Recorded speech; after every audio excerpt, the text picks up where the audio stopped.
napakahalaga pala nitong mga ganitong mga iba kasi nilipit na nila basta lang ganito yung mga Holstein. Ito pala ay malaking hanap ng sabing dairy production din sa Pilipinas. Opo, kasi sir, sabi ko nga, AM/PM may sigurado ka ng kita. May pambili ka na ng bigas. Kasi sa aming mga magbabaka magagatas, sabi nga sa gutom daw po iligtas kasi may pambiling bigas.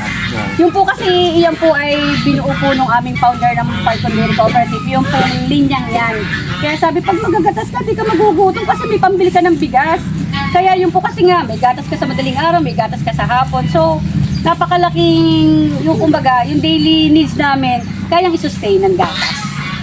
So maraming salamat po sa inyo lahat at lalong higit sa mga nanonood dyan.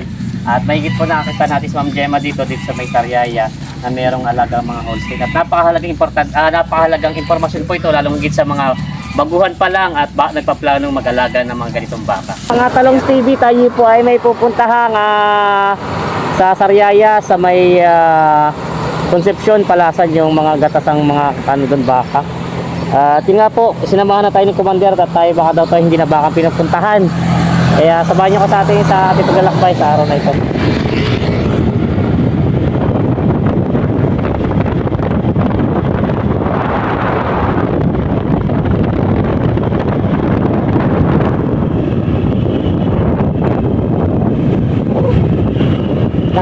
Talong Steve.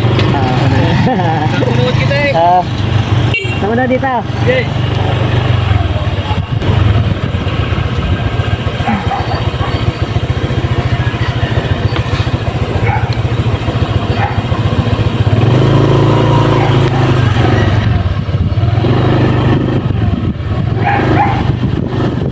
Papuputulin. Sabi na natin sa motor.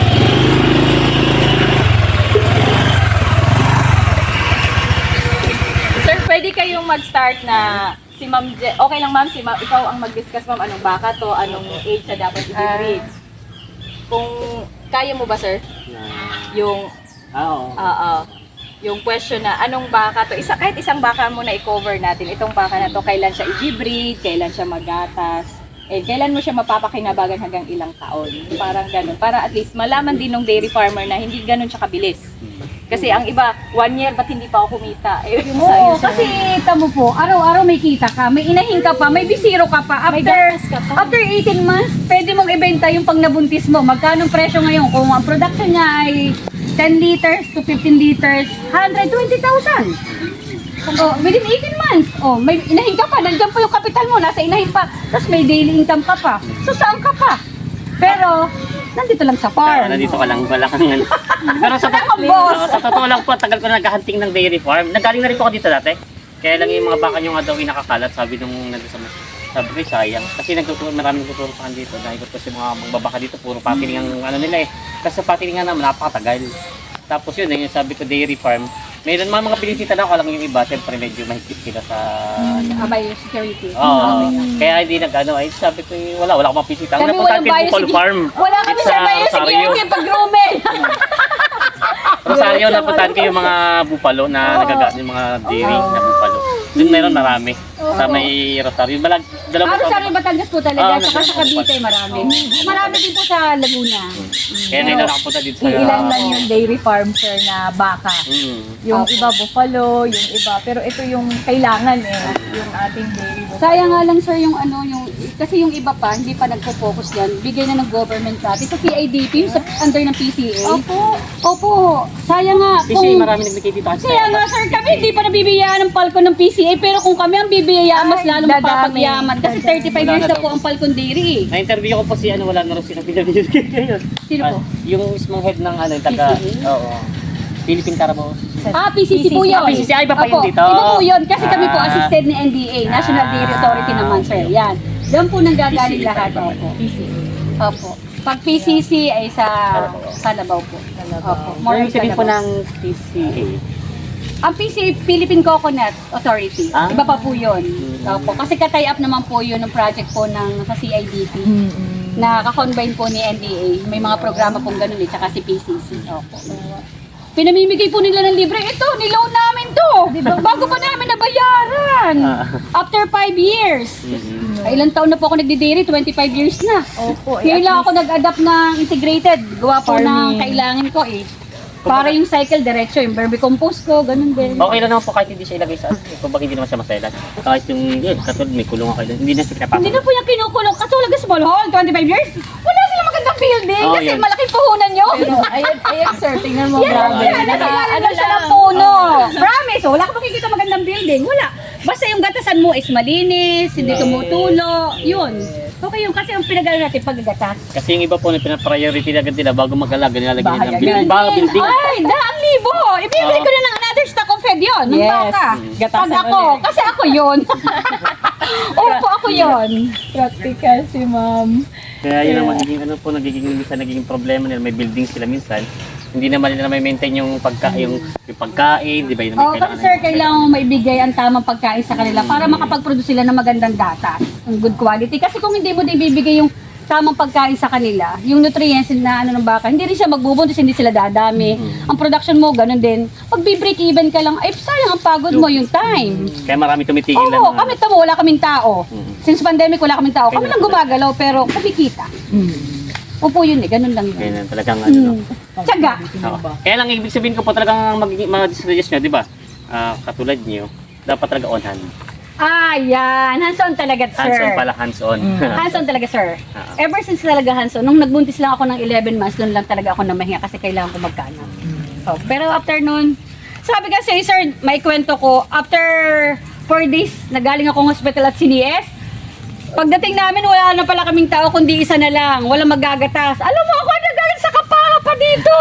Nakaupo, ang sakit umupo. Pero kailangan ko kasi walang gagatas, magkakamastitis ang baka. Siya naman na magdi-deliver, buhay ang baka. Ganun lang. Kaya natuto yung husband ko. Dati yan, hindi ano yan. Siya na nga po kayo ng... Oo, kasi 38 years in service sa manager yan eh, sa Riyaya, sa isang private Kumbaga po yung company. nag-resign siya. Hindi, Parang- retired. Ay, Retired siya na. last year. Oo. So ngayon full-time na din Full-time kami lang dito siya ba? pareho. Oo. Ako naman early resigned last January. Suggested talaga ito pag ganun, pagkagatas nyo na. Oo, kasi ano na, 25 years na. Nagsimula ako dito 2000. Tamo ngayon, 25 years. Pero okay Ay, naman. buhay naman. Buhay! Buhay na Basta buhay. buhay na buhay. Kumbaga sabi nga, andito ka sa bukid pero kumikita ka, wala kang boss. Sarili mo yung time mo, kung gusto mo magpahinga, pwede ka magpahinga. Yun. Kasi nasa iyo naman yung diskarte ng management ng time eh. Yung time management, yun ang pinakamainam sa lahat. Hindi naman lahat po ng oras ubusin. Ay, hindi. Kami hanggang 9 o'clock tapos na. Pahinga na kami. Mamaya na uli kaming 3:30. Oo, tamo? Nakakalayas pa kami mag-asawa. Uuwi kami dito 3 o'clock. Oo. Nakakalayas kami. Oo, kasi ang anak ko lalabas siya ng 4:30. O, susunduin niya, dadaanan namin. O, ganun. Gagatas kami pagdating. Magpapalit lang, mag-uniform.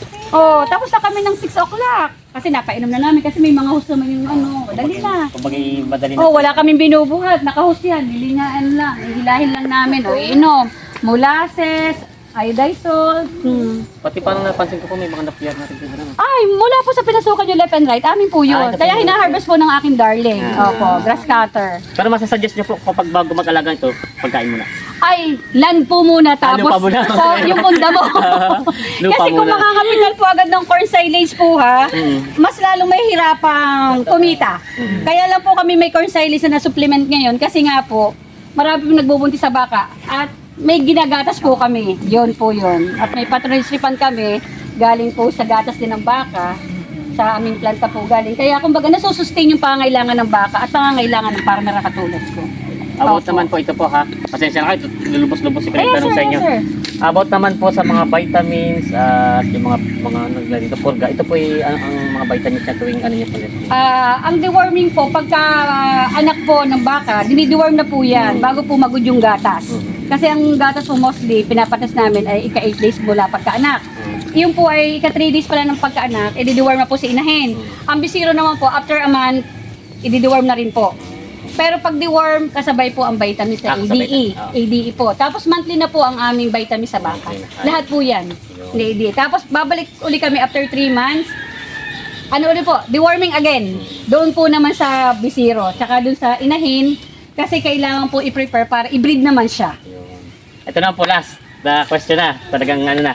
Ma'am, ang tanong ko lang po, ano po may iba pa kayo dito sa mga ganito, ang taglit ng Pierre, corn silage sa banggit nyo, meron pa po kayo nagagamit din kayo ng feeds para sa kanila? Opo, kaya lang small amount of feeds kasi more on grasses kami. Dahil kaya more on grasses, kasi mas maganda sa baka na mas mga damo ang kinakain nila. Kaya lang, yung mga damo talaga, na katulad ng mga mulato, signal grass, tsaka yung napier. Kumbaga, yan yung magandang pakain talaga sa baka. Yung feeds, pantulong talaga lang yun. Kasi maganda din yung, kasi may yung antitoxin, kasi yung toxin binder, kasi yung aming feeds na ginagamit. Sapagkat hindi mo rin masasabi minsan na iiputan ng ibon, sumisibol, maaring lason yon na pwede ma-intake ng baka. So, napakaganda ng produkto namin ginagamit kasi nakakatulong yun para hindi malason yung mga baka namin. Kumbaga yung feeds hindi naman siya ganun ka. Hindi. Small amount lang. Small Kumbaga, amount hindi lang. naman siya ganun kagastos ang Hindi. Napaka-minimal lang niya. Minimal lang niya. Okay, Opo. Yun. So yun, maraming salamat po. Marami po tayong natutunan. Hindi natin natapos kanina agad yung tanong kay Ma'am at marami pa tayong nasa isip natin na itatanong at marami tayong napupuntahan. Ito lang po talaga yung dairy farm na napunta natin na ganito karaming mga inaalaga ang mga baka. Kayang-kaya naman pala ng 2 tao lang. Kahit nga sir, isa. Kahit Kaya isa lang, yan. kaya. Opo, kaya. Kaya po, kaya. Kaya- Kasi walang imposible pag talagang dedicated ka sa isang work na katulad dito. Kasi sa katulad kong babae, maliit, mas malaki yung baka sa Oo, akin. Sa gatasan. Oo. Pero kinaya. Walang imposible Talaga pag gusto mo talaga. Yun eh. Yun ang sinasabi nilang dapat ang puso mo ay nandoon sa ginagawa mo. Opo, kasi sa mga alaga natin, hindi mawawala yung tender love and care. Yun. Hindi lang sa asawa natin, anak. Yun. Mostly siyempre sa priority natin pinakikitaan. Yun talaga yun eh. Ay, kaso may daw na pala si Kuya, yung mga baka nila. Ay, yun nga po sir, hindi maitatanggi. Mas priority ko talaga yung baka kasi laki ng puhunan. Alam yan yan. Yeah. Kami pala magsama ni sir. Talagang ganun. Talagang sabi nga, mas itatanong ko pa muna yung baka kung nasa training ako. Kumusta ang baka? Hindi muna siya. Oo. Kasi siyempre yung baka. Mahal ang puhunan Sabi naman yun. Kaya yun mahal ko ang aking pamilya, ang aking asawa, ang aking anak. Kaya lang, talagang sabi nga, yung pinagkikitaan Yun, ng daily, talagang Kasi yun. Yun ang nagbibigay ng ating pang-araw-araw. Yun yung talaga yun. Mahirap pag puro mahal lang eh. Oo. Mahirap yun. Kailangan Kailangan may ano din. Yan, yan laging sinasagawa, isinasapuso ang bawat. Napakaraming impormasyon, pero alam ko marami pa si Ma'am ibibigay ng impormasyon. Baka naman mga minsan makakapasyal ulit tayo dito. O okay naman na siguro pag may yung mga may tatanong dyan, pwede na kayo mag-comment sa below para may tanong natin kay Ma'am. Pwede naman tayo bumalik dito. At syempre, alam ko marami na naggusto lalo na po yung mga OFW natin kababayan. Napakaraming gusto mag-farming ngayon. Lalo higit sa mga farming na ganito, yung mga gantong dairy farm tsaka yung mga patining farm. Pero sa inyo po ay dairy farm. Yun po, napakaraming gusto nila kasi na syempre mahirap din sa ibang bansa, wala kang sariling bahay mo, nangangamuhan ka, tapos pagdating mo dito, wala ka malang ipon. So gusto nila, dito, ano na lang daw sila, ang tawag nila dito na sila kung pag-retire nila, dito na sila. Yun pala, talagang kayang bumuhay ng pamilya. Ay, yes sir! Kaya. High education ng anak. Dito din! Oo, yung quality of education, kaya mo i-sustain sa pamamagitan ng gatas at baka. Kasi pag nagigipit ka talaga at mataas na yung tuition ng anak mo, pwede ka magbenta ng baka. Oo, bebenta mo yung baka. Buntis para mas mahal kung dumalaga. Yun. 18 months, pwede na yun. Kaya hindi ka dapat matakot sa hamon ng buhay. Kasi kasama yun Kasama yun sa atin. Sa negosyo, sa lahat. Ganun talaga. Yan maraming salamat po. Talagang si Mami, marami pa talagang sasabihin. Pero napakarami talaga nating impormasyon na wala na akong maisip na itanong. Yun nga lang po, sabi ko mag-comment na lang below para maitanong natin kay Ma'am. Malapit lang naman siya. Nandiyan lang tayo sa kalapit nito ang bayan. Yan po, comment lang kayo para maitanong natin kay Ma'am. Maraming salamat po. God bless. Magandang araw mga kapamilya. Andito tayo ngayon sa farm ni Ma'am Gemma Chavez sa Sariaya, Quezon Province. At syempre, kasama ko ngayon ang isa sa naging inspirasyon natin, isang vlogger dito sa Sariaya. At ayun ay si Talong TV. Good morning, sir. Good morning po. Kamusta naman, sir, ang biyahe and hindi ba kayo nahirapan papunta sa farm? Okay naman kasi puro naman siya mga sementado na yung daan. Ito na medyo papasok lang dito. Kukunti naman. Alright. Sir, ilang taon ka na bang nagba-vlog? Actually, siguro ngayon nasa tingin ko meron na tayong magto 2 years na din. Magto 2 years na din tayo nag-vlog. And then, sir, ano yung naging inspirasyon mo? Bakit livestock? Bakit hindi ibang bagay like yung mga gadgets and all? Bakit ang naisipan mo ay livestock? Actually, ako yung nag-umpisa sa pag-vlog yung sa mga farm, hindi naman sa ganito livestock. Kumbaga sa mga bukid. Pero sabi ko, parang hindi siya masyado napapanood ng lahat. Tapos nag-umpisa ako dito sa Lucena Auction Market. Sabi niya, bakit hindi ka sa livestock? So yun, nag-umpisa na ako sa livestock. Doon na nagkaroon yung aking views na medyo gumanda. Then nag-invite yung mga magbabaka dito na subukan mo sa Padre Garcia din. Yun, nakita ko, napansin ko, sabi ko, maganda nga talaga yung views niya. So napapansin ko naman sa pagbablog ko ngayon, sabi ko parang presyo lang nalalaman na ng mga tao, yun lang nalalaman nila. Paano naman yung gusto mag-alaga? So yun po, kung mapapansin niyo po yung channel natin, magkahalo na yan yung mga price ng mga hype na bibigyan natin. Pero talagang nagkakaroon tayo ng mga panahon para bisitahin yung mga farm. Lalong higit yung mga magbabaka, lalong higit sa mga talagang ruminant na babaka, yung mga baka, kabayo, kambing, kalabaw. Yan po, yan ang mga kumbaga po. Nag-umpisa na ako dahil napakarami nga pong gusto, lalong higit sa mga kababayan natin na gusto ng mag-alaga ng ganitong farming. Kaya yun po ang naging inspirasyon ko na magpatuloy dito sa farming na ganito. Pero sa mga farming.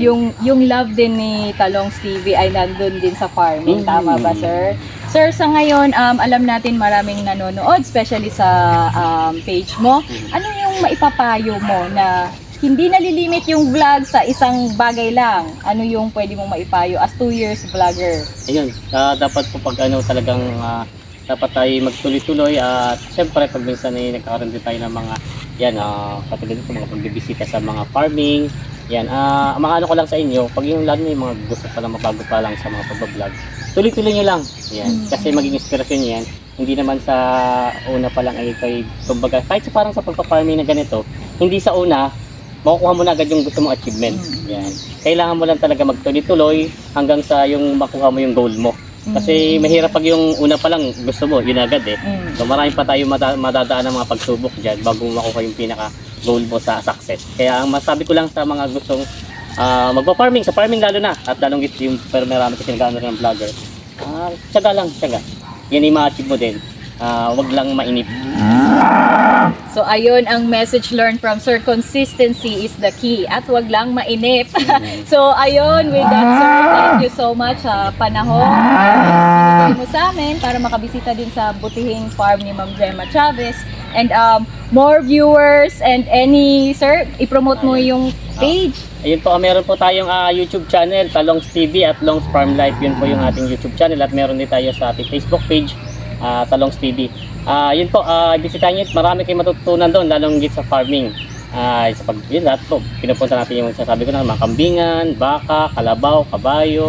Basta po yung about sa pag-aalaga ng ganito. Kaya yun po, pabisita na nating channel para makapanood kayo ng ating mga video. Ayun, thank you so much. And just comment down below for more questions and concerns at kami naman ay babalikan kayo. Maraming salamat at happy farming God everyone. bless. Isipin mo, 25 years, 25 years pala talaga. sa service ako. Nagsimula ako. O magtanim ako ng puno, halimbawa ng puno, bubunga yung puno ng 10 years. Pag bunga niyon, pipick upin mo na lamang bunga. Yung pag pick up ng bunga, benta mo pera. Ngayon, sa isang cycle naman, kung ang iyong pera o iyong retirement ay kukuhanin mo at the age of 60, saka ka lang magsisimula. Ay ang kalaban mo ay ang health. O baka madido ka na. Hindi mo mapapakinabangan. Hindi mo mapapakinabangan yung pera sa the age of 60, saka ka lamang magtatanim. Yan. Sino makikinabang? Ibang tao na. Pamangkin. Yung mga naot, mga... Iwan. So hindi mo na na-enjoy. Di ba? Sabi ko, tama yung ginawa ko. Kaya ang ginawa ko, up the age of ganun, 25 years of service, namili ako ng lupa dito, tsaka sa Silangan. Loan lahat yun, ma'am. Siya. Yung mga sa Silangan, marami yan eh. Sa Unisa, sideline ko, Tagawayan. sideline loan. Nandun doon ang mga property niya. Tapos, ang ginawa Sabi ko ko, nga yan, at ibenta the na age niya of ngayon. retirement, kinuha ko yung pera ko, tapos tinago ko sa retirement ko, tapos ngayon, nung ginawa ko, nanguta ko sa SS, nung dumating yung 60 ko, bayad lahat yung lupa ko, may retirement pa ako, namumunga na ako sa niyog. Hindi ka magutom. 10 years, Ang hindi pa kasamaan gutom. lang nito. Tapos pagdating niya sa lupa, yung lupa, kung nabili ko ng 1 milyon, dadating yan sa lupa, mga ilang doble yan? Ay kayo, 15 million. Magkano Ah. to? Ngayon, kung hihintayin mo yung retirement mo, Hindi mo mapakinabangan. kuha ka ba ng 14 million sa isang kumpanya? Ah. Malabo ano? O ngayon, in-invest mo. Yun ang ginawa ko. Sabi ko, ganun. Basta land ang i-invest. Ay, palibase ako yan. Kasi mabilis tumaas yung assess value eh. Palibase, marami nagtuturo sa akin mga negosyanteng mayayaman. Hmm. O di, nakikinig lang ako. Pero hindi ako nagko-comment. Sinisilid ko ngayon sa aking Pero ma'am, dati hard ito, drive. Umiram ako ng umiram ako ng motor sa mga kasamahan ko. Hindi ako pinahiram. Ah, Sabi ko, sige, pag kumita ako, so bibili ako. Hindi kumita ako, bumili na ako ng motor. Oo. Talis ako, dadamot ng mga kasama ko, mayayaman. Hindi bumili ako. Every year, bumibili ako. kaya marami na kayong motor doon. Story doon. Ah. Di sige, ako marami ako motor. Oo. Bukod pa yung lupa. Yun Pero ang pala. ginawa ko naman sa lupa, hindi ako masyadong nagtutok dito sa lupa. Doon naman ako sa silangan. Silangan po. Mas mura po ang lupa doon kaysa dito sa atin. Ano? Kasi nabili ko doon, Bili doon. nasa 10 hektare. Ah, malawak na rin po. Paano pa yun, nandun pa naman siya ngayon? O ngayon, hindi ko yung pinapakalabakan Oo. ngayon. Ngayon, nagretiro na ako, magsisimula na ako. Ayun. Bibinta ko. Bibenta niyo na. Kumbaga, yun yung mapapakinabangan niya. Parang, ba, ay nandun yung retirement ko, narito. Madami. Marami na akong pagkukuhanan. Yun ang ano ko. Enjoy, sabi, enjoy na lang. In short, Ah, wala talaga akong pera sa bulsa. kumbaga Pera na ko yung nasa lupa. Hmm. Yun lang. Kumbaga, enjoy na nga yung retirement nyo ngayon talaga. Wala na kayong isipin mga kung ano pa. Kaya, kasi ang hangad ko naman sa buhay, simple lang.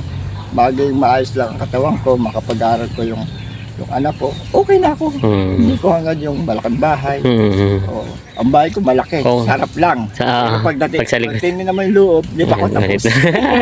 Ayan, Okay. thank you sir. Ah, sige.